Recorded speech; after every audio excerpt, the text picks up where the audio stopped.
Welcome to homework questions 123 to 127. Question 123. If no sides of a triangle have the same length, the triangle is called scalene. And as you might remember, if the triangle has two sides of the same length, the triangle is called isosceles. Using the markings in each diagram below to decide if triangle ABC is isosceles or scalene. Assume the diagrams are not drawn to scale. So let's take a look at A. So since these two markings here and these two markings are the same, it's saying that those two lengths of the triangle are equal. So therefore this would represent an isosceles triangle. On B, you see how there's 1, 2, and 3. So that means none of the sides are equal. So that would represent a scalene triangle. And on C, ABDC is a square. So we're looking to see, I guess on this one is, let's see, let's mark them ourselves. So if it's a square, then that means all of these sides are the same. And then in terms of the triangles there, that side would be the same as that one. So it looks like we have what appears to be two isosceles triangles then.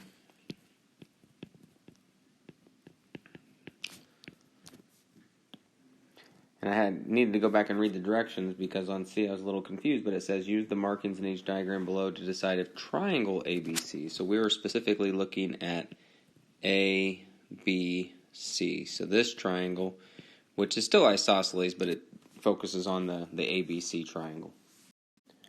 Question 124, find the probabilities of randomly selecting the following shapes from a shape bucket that contains all 16 basic shapes. Click in the lower right corner of the graph to view it in full screen, and that's if you're using your ebook. So on question 124, we're looking for quadrilaterals. Now remember, there's 16 shapes in the shape bucket. How many of those are quadrilaterals? So I went through and circled all of them, and it looks like we have 7 out of 16, and that is approximately 44%. On part C, well, I guess B if we go in order here. A, I moved them around, but there's B. What is the probability of a shape with an obtuse angle? And so we still have 16 possibilities, and I went through once again and circled all of them so you can see the 9 that are there. So 9 out of 16, which is approximately 56%. All right, now let's go to part C. Part C says the probability of an equilateral triangle.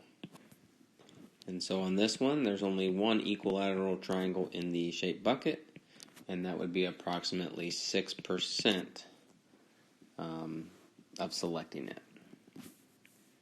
All right, and on to D. What is the probability that you'll draw a shape with parallel sides? Once again, went through and circled them. That would be 6 out of 16. You could also divide top and bottom by 2 to get 3/8. Either way, that is approximately 38%. Question 125. Without referring to your shapes toolkit, see if you can recall the names of each of the shapes below. Then check your answers with the definitions from your shapes toolkit. And then how did you do? So on part A, you have a triangle. These two lengths are equal, so therefore we are looking at an isosceles triangle.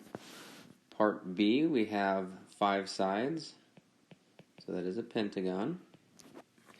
Part C, these are parallel. That's what the arrows here mean. So this side and this side is parallel, and then this side and this side would represent the other set of parallel sides.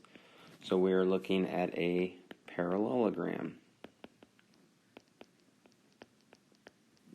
Part D, you can see all 3 sides have different tick marks on them, so therefore this would represent 3 sides of a triangle that are not equal.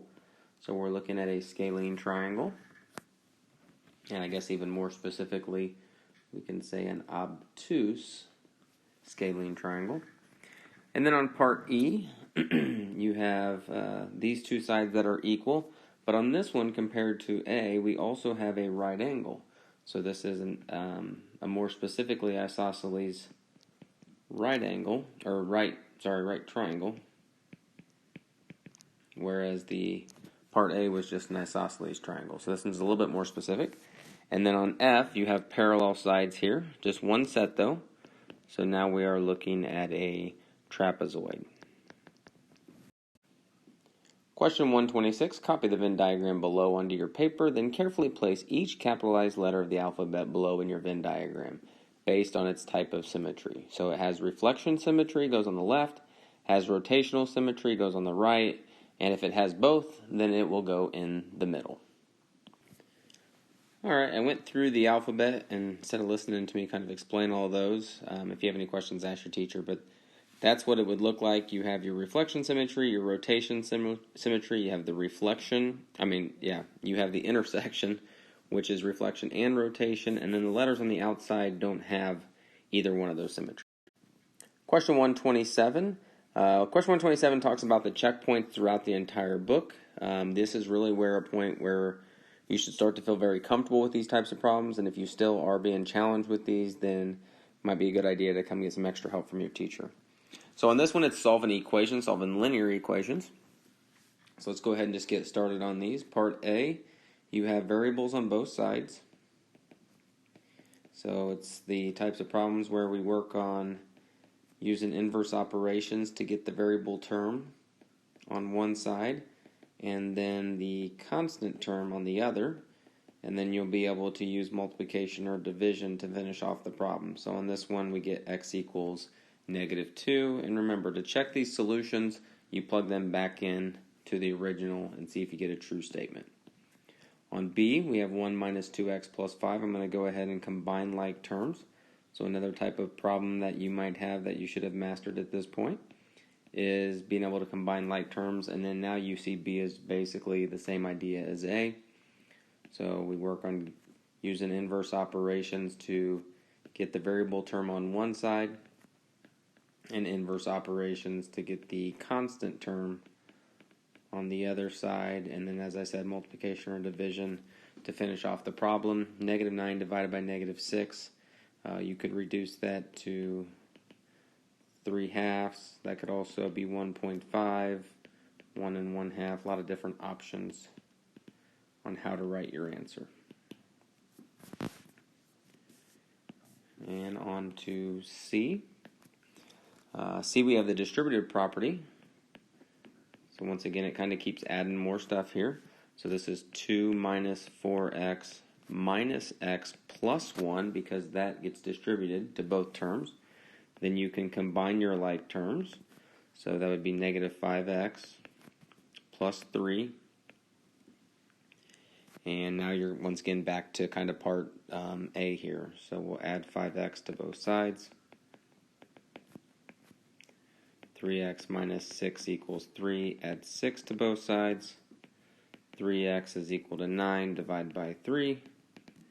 And x is equal to 3. And then the last one. Similar to B on this one, where you have to combine your like terms, I'm going to go ahead and do that as I write the first part. 3x minus 3 is equal to 3x minus 5. And then we work on our variable term. And what we notice on this one is that when I go to get my variable term on the same side, it cancels out. So now we're left with a statement with no variables, and it says -3 is equal to -5, which is not a true statement. So you should also recognize when you get no solutions, or potentially if the numbers are the same and it is a true statement, then it would be all real numbers.